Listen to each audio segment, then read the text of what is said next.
Hey guys, Royal Uncle Cow here, and I'm going to be doing something very unusual, sort of a rant response video to Some Ordinary Gamers.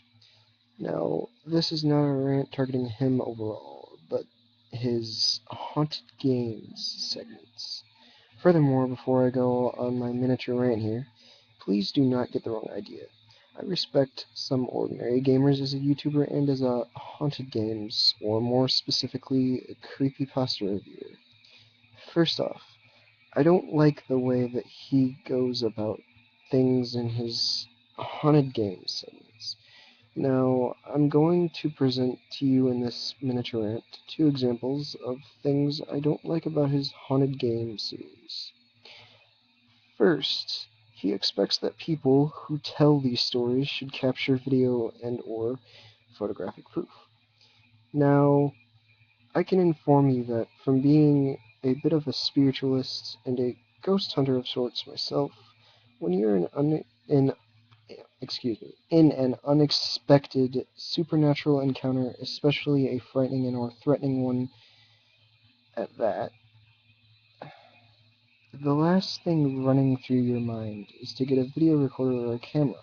No, for someone who deals with the supernatural regularly, like me, the only thing that you'll be concerned with is satisfying your curiosity as to just what the hell is going on at the time. If you, however, are inexperienced in this area and don't have dealings with the supernatural, your instinct to get the fuck out of the room or house, or in Creepypasta's case, quit the game or try to at least kick in. Now, on to my second example.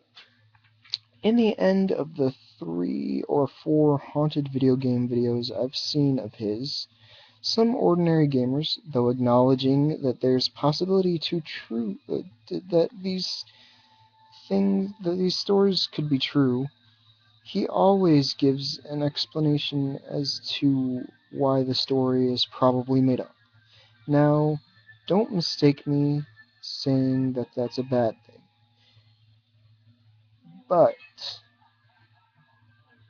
you know, in videos that I've seen so far of his, one of his statements is always similar, or if not, exactly the same. That statement is something along the lines of, the developers would know before shipping out the game, or in order for a version of this game to exist, someone would have to hack the ROM and download it to a cartridge and or disc, in the case of Super Mario 64's haunted game video specifically.